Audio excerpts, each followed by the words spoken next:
بسم اللہ الرحمن الرحیم۔ اللہ والوں کی عبادت۔ ایک ولی اللہ امامت کے لیے کھڑے ہوئے، چند ہم عصر ساتھی بھی ان کی اقتداء میں نماز ادا کرنے کے لیے کھڑے ہو گئے۔ جیسے ہی وہ حضرات تکبیروں سے وابستہ ہوئے، قربانی کی طرح اس دنیائے فانی سے باہر نکل گئے۔ تکبیر کے معنی ان کے نزدیک یہ تھے کہ اے اللہ، ہم تیرے نام پر قربان ہوئے، جیسے ذبح کے وقت اللہ اکبر پڑھی جاتی ہے۔ انہوں نے اللہ اکبر پڑھی اور اپنے نفس کا سر کاٹ دیا۔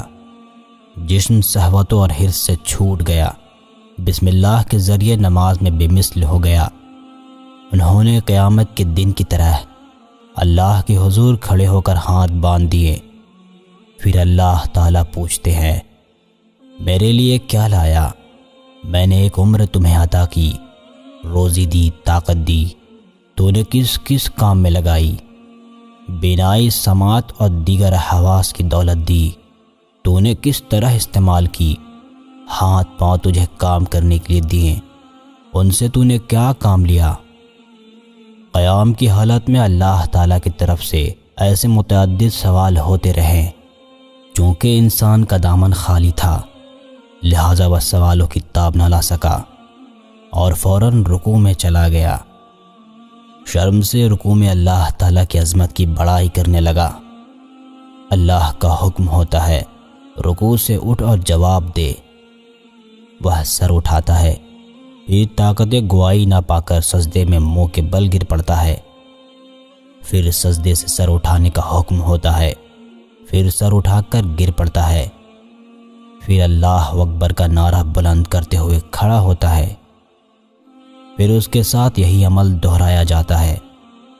دوسری رکعت مکمل کرنے کے بعد کھڑے ہونے کی تاب نہ پا کر قاعدہ میں بیٹھ جاتا ہے۔ اس میں اللہ تعالیٰ پھر فرماتے ہیں، میں نے تجھے بے شمار نعمتیں دیں، تو نے کیسے خرچ کی؟ مجھے حساب دے۔ چونکہ اس کے پاس کچھ بھی نہیں ہوتا، وہ جواب نہیں دے پاتا۔ داہنی طرف سلام کہتا ہے اور انبیاء کرام کو مخاطب کر کے اپنی مدد کے لیے بلاتا ہے۔ پھر بائیں جانب اپنے اہل خاندان اور دوست احباب کو سلام کہہ کر مدد کے لیے بلاتا ہے۔ دونوں طرف سے مایوس ہو کر رحیم و کریم اللہ کے حضور دعا کے لیے ہاتھ بلند کر لیتا ہے۔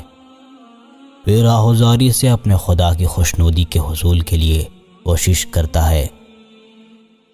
نماز اس طرح پڑھو گویا تم اللہ کے حضور دست بستہ کھڑے ہو۔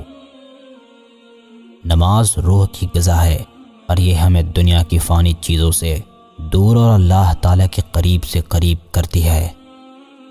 نماز ہمیں نفسانی خواہشات پر قابو پانے اور اپنے اخلاق کو سنوارنے میں مدد دیتی ہے۔ کیا خوب کسی نے کہا ہے، کوئی عبادت کی چاہ میں رویا، کوئی عبادت کی راہ میں رویا۔ عجیب ہے یہ نماز محبت کا سلسلہ، کوئی قضا کر کے رویا، کوئی ادا کر کے رویا۔